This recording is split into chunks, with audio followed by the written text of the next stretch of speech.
There we go. Good afternoon. It is July 6th, 2025, and a lot has been going on this past week. I've talked to a lot of people who are just feeling very, very, very overwhelmed, for lack of just overwhelmed. In this country, the United States, we've had some major legislative things happening this past week that has created a lot of fear and anxiety in a lot of people, myself included. Earlier this week, I was so hoping that the elected leadership of this country would come around and decide to vote for the people and not for the oligarchs and the uber rich. A lot of different rhetoric has been out there, a lot of different sides to the story, but if you read the bill itself that came from the House and then the Senate's version of the bill and then the House version of the bill, it was very, very clear that it was going to upset and endanger so many lives. And I felt that this past week. I felt the anger and the frustration and the sense of being overwhelmed by everything that was happening. And then in the quieter moments, I was able to reflect on what's really going on here. What's the broader vision of what's going on? And it got back to the transition between the old and the new paradigm. I know I talk a lot about that, and basically that's what this series is focusing on. How are we moving from old paradigm thinking and being into new paradigm? What are those aspects that are influencing how we are in the world today? And I thought about the worldview, the old paradigm worldview, and that's, I'm older. I'm in my 70s. And so I was born into an old paradigm worldview, and that's linear separation. It's separation based and it is power centric. That's the old paradigm. Linear, I'm very comfortable with standing in a line at the grocery store or traffic. I'm very easily able to think in terms of us and them.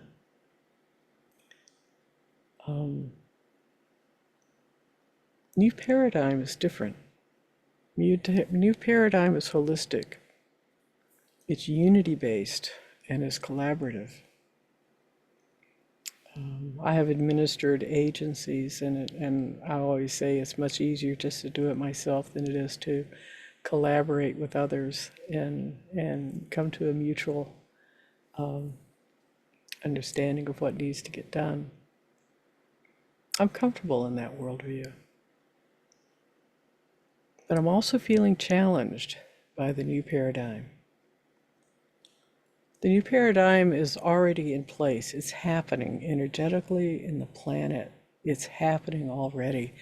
And it's holistic, it's unity based, it's collaborative. As a priest and minister and bishop, how does that change how I do things? Someone asked a question that if I were a Roman Catholic bishop, of course I'm a woman, so that's kind of off the table right now, right? But the question was something that very easily I could have said, yeah, let's do that. My response was, that's up to the community to decide. That's the difference. That's the difference.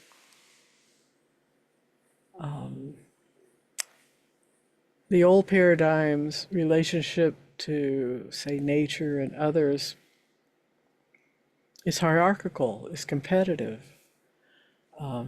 it's control driven. The translations of Genesis, for instance, I give you dominion over creation. It's up to you to name the animals and the plants, take control over it. We even have it in our languaging. We consider a forest as a natural resource, right? Something that we can have dominance over and exploit. We look at salmon, for instance, in the Pacific Northwest. Not all of us. But there is a worldview that the old paradigm would look at salmon and say that's a resource for us to dominate and use according to our needs and wants. What does that lead to? Well, let's farm them. We'll put them in smaller confined areas. Deny them of their natural life so that we have food on our table. We'll plant rows and rows of wheat and corn and beans and strawberries and deny them the natural life in a diverse environment. We do that with trees for our toilet paper and whatever else. Paper towels, paper cups.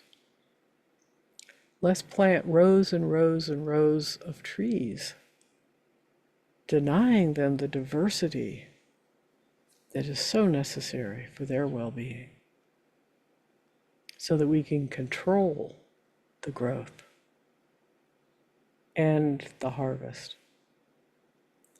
That's old paradigm. It's separation based. We come up with concepts of us and them. Well, we can live in the suburbs, or we can do this, or we can do that, whatever it happens to be, and not worry about others because we're separate. That's an old paradigm worldview. In the new paradigm, it's holistic. We are in this together. Diversity is important. It's vital for the survival of the planet. I read once several years ago that the native peoples in what's now Southern California would plant 5 different kinds of grain, all in the same fields, or they would just scatter them. Because if one got sick, or if one plant, one species got diseased, there would still be other species available. But the diversity of that was so important. If you've ever been in a forest that has diverse plant life, didn't it feel energetically different than if you walked into a forest that had been planted, a monospecies forest? Can you sense the difference? I would invite you to do that sometime. Walk among an old growth forest and just feel the energy of that. And then compare that to walking, say, in a pine forest that has been planted so that we can have wood products later on. Leadership and power in the old paradigm was exploitation of resources and dominance. Newer translations of scripture, for instance, talk about stewardship and not domination. How do we care for the earth, not manipulate it for our own wants and needs? How do we recognize the diversity and celebrate the diversity of our planet instead of having everything look and grow the same? In the new paradigm, it's reciprocity and care and stewardship. It's recognizing that we're one with the planet. We are the planet, creating herself as human, as Sister Teresa McGillis once said. Creating herself as human, just as the pine tree outside is Earth creating herself as that tree, or Earth creating herself as our pet. We are Earth herself. That's a new paradigm concept. Because remember, in the old paradigm, it's separation, right? We are somehow separate from creation. And what we know now is we're not. Young people get that. But us older folks, we had to learn it, and we are learning it. In the area of technology and progress, in the old paradigm, it's centralized authority, power over.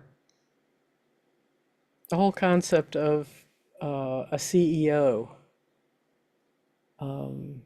middle managers, and the line staff is power over. Remember the saying, knowledge is power? If I know something and you don't, that gives me a sense of power over you. Remember that? In the new paradigm, it's decentralized, it's empowerment and co-creation. We are one with, and we co-create together. We come together in mutual understanding, mutual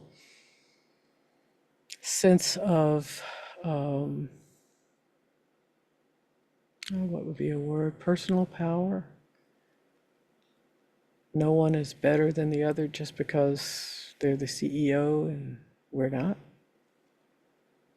Everyone has a say because everyone has an investment in life. And one person's input is no greater or no less than another person's. And it's the coming together of those avenues of input that creation can happen. Ideas can happen. It doesn't come from top down in a new paradigm. It does in the old paradigm. Truth and communication. In the old paradigm, it's control or conquer nature and one another. Francis Bacon, a Franciscan, said centuries ago, in order to understand nature, we have to torture her secrets from her. That's old paradigm thinking. And Franciscans have said for the last almost 900 years, if you really want to understand the Creator, seek to understand the creation. How many of us have walked through a forest or out in the desert or stood on the beach or been in other aspects of nature and just really felt energetically the love and compassion that nature has for us? Have we been able to do that? That's new paradigm. That's new paradigm. The whole notion that we can control or conquer nature, and we see that all the time, right? Trump even suggested one time, let's drop a nuclear warhead or bomb in the middle of a hurricane and have control over it and move it on. That's old paradigm. And the more we start embracing new paradigm thinking and let ourselves walk in that way, we begin to see how crazy the old paradigm really is at this point in our history, in our evolution. But the idea in the old paradigm is to have control over not only nature, but over ourselves, over people. Control the thought, control the behavior, control the life path. That's the whole intent behind Project 2025, if you're familiar with that document, is to have a small group of people with a particular ideology, and that is power over. It's an old paradigm ideology, to have control over us and decide for us what we believe, what we think, what we say, what we do, how we behave, who we love, all of those categories. In the new paradigm, the focus is on human and ecological well-being, so that we are in partnership with all of creation. And I do mean partnership. That all life is sacred. Bolivia, several years ago, created the rights of Mother Nature, Pachamama, the rights of creation, and formulated laws that would protect those rights. Other countries have started looking at that also. I will absolutely dance in the streets when this country begins to do that. You know, right now there's an effort to repeal all of the laws that protected our endangered species, our environment, our water, our air, the sacred sites that all of us are called to respect and honor, no matter what our own religion or path is. Those are on the chopping block. In the area of spirituality and consciousness, the old paradigm, you know, the truth is discerned by authority, and it's top down, right?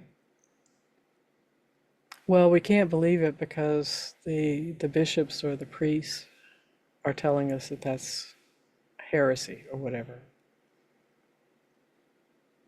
You can't be right with God because you don't believe the same way I do.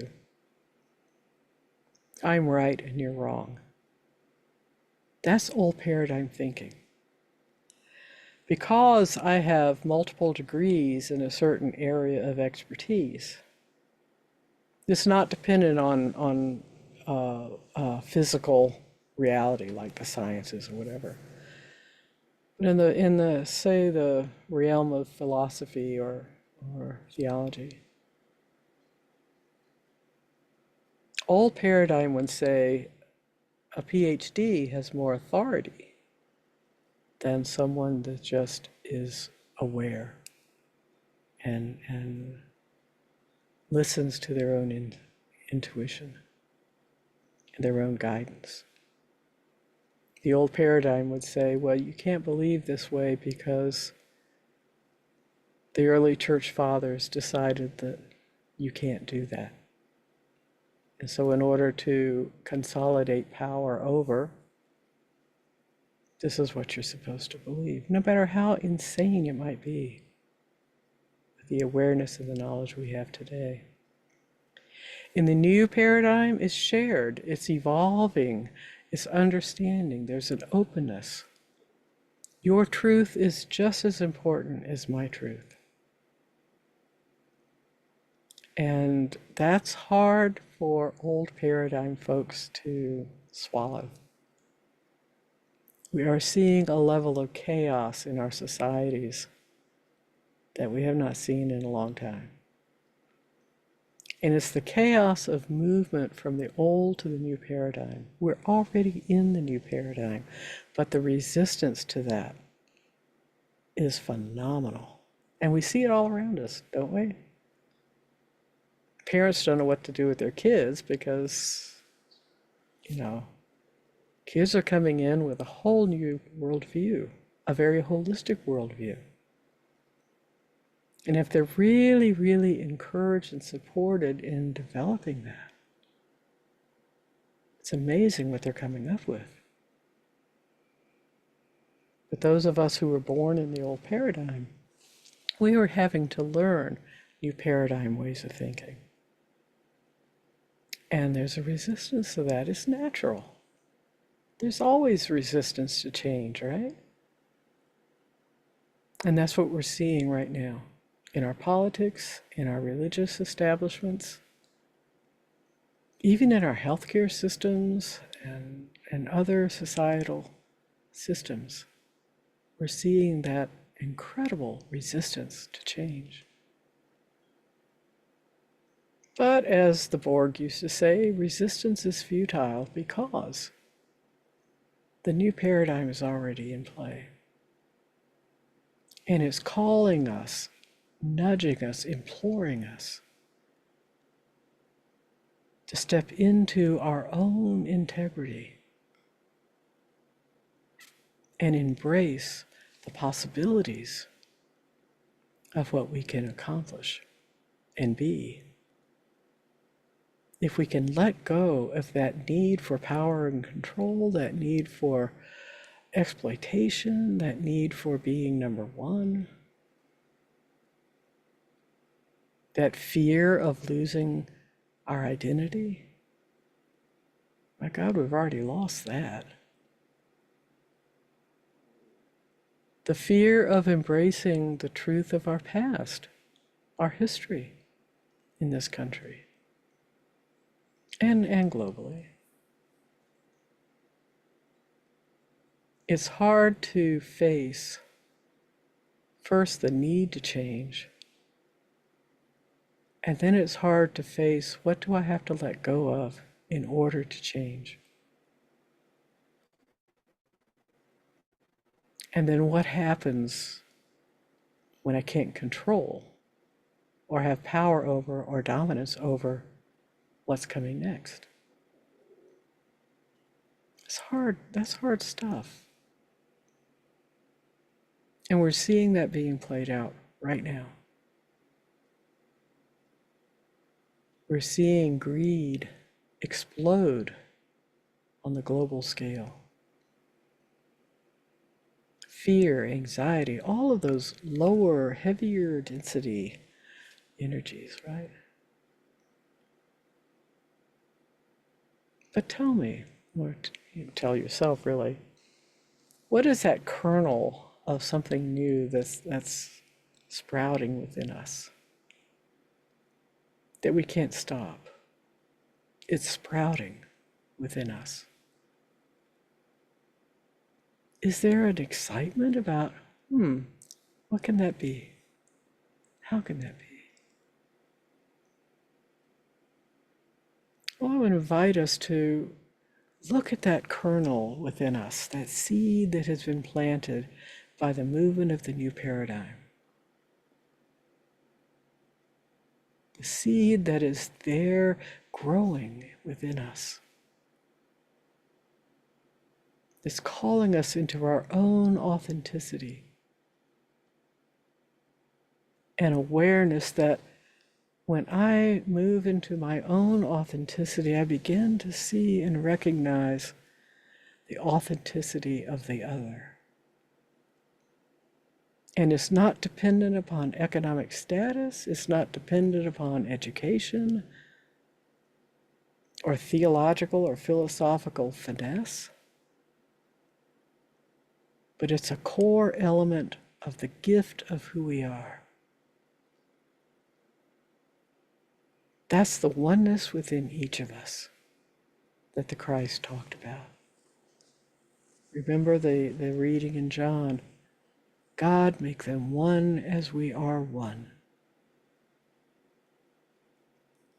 I don't believe for a minute that he was asking for something new to happen. I think what he was doing was asking that we can awaken to it, to something that is already there. But it's challenging. Because just as in Namaste, if I see the same nobility and sacredness in the other as I see in myself, what does that call me to do as far as my behavior toward the other? And at that level, it has nothing to do with economic status, that laundry list I just gave, education, position in the society, whatever. It's a core thing within each of us that is one among us. And when we can see that in the other and move beyond, well, they've got dark hair, I've got light hair, they're young, I'm old, they've got blue eyes, I've got green eyes, or I'm left-handed, they're right-handed, I'm gay, they're straight, whatever it happens to be. When we can move beyond those categories that define us in the physical realm and connect to what defines us in the spiritual realm, that core light within, that's New Paradigm. And when we trust that among ourselves, when we trust that the Holy Spirit, yes, is within each of us, and it doesn't matter if you've been baptized or initiated in whatever rite your culture might have, the Holy Spirit is a universal reality, called by many different names and understood in many different ways. But it's that core spiritual presence that's within each and every one of us, and that is the same in each and every one of us. And we can connect at that level. And so it doesn't matter if I'm Catholic, it doesn't matter if you're Hindu, it doesn't matter if they're Islam or Buddhist or pagan or agnostic or atheist, it doesn't matter. What matters, can we see that connection and live that connection?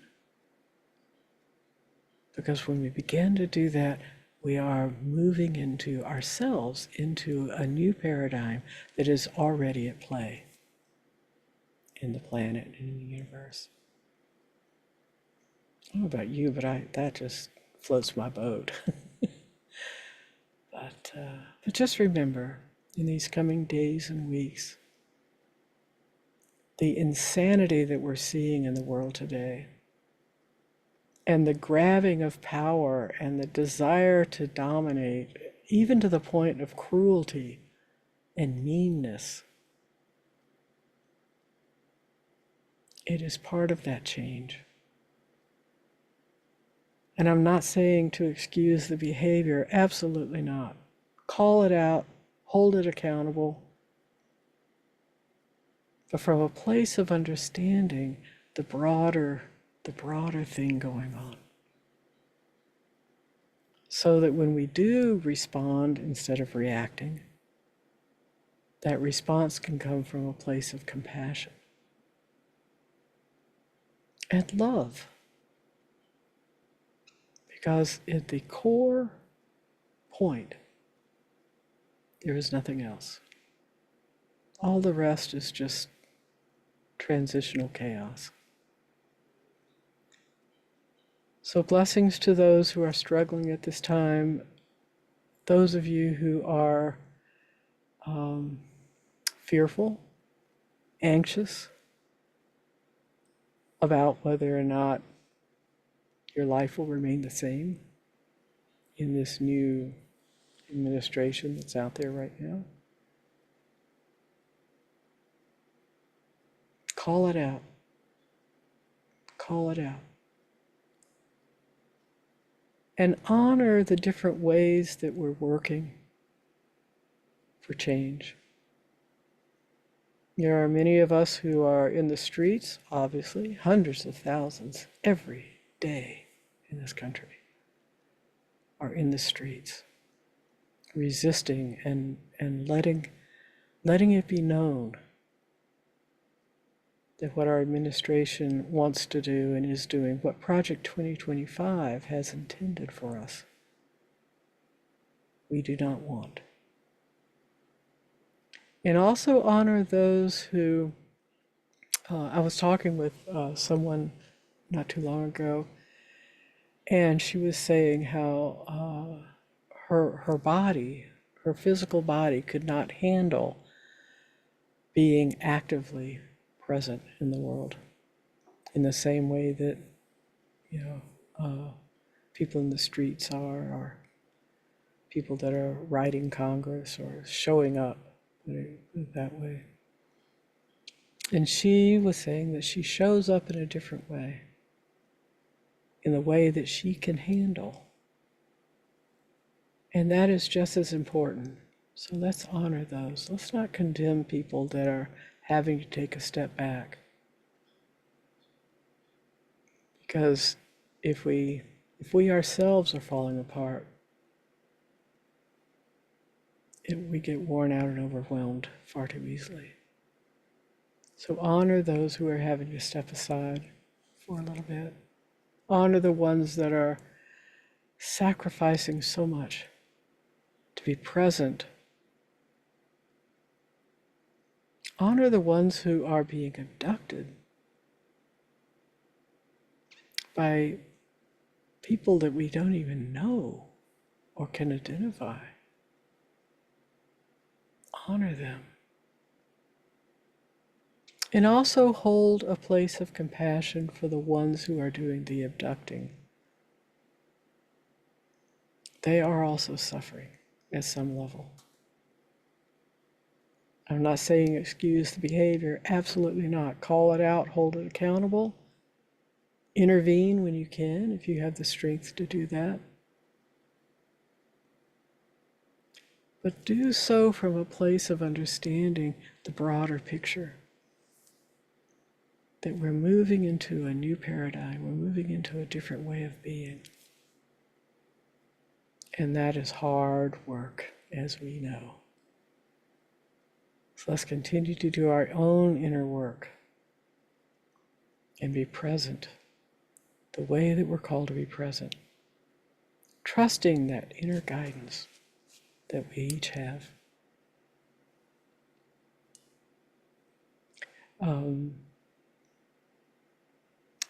Blessings, strength, courage, resolve. We'll get through this one way or another. Let's hold one another in that sacred, sacred space of compassion and understanding. Okay. See you next week. Bye-bye.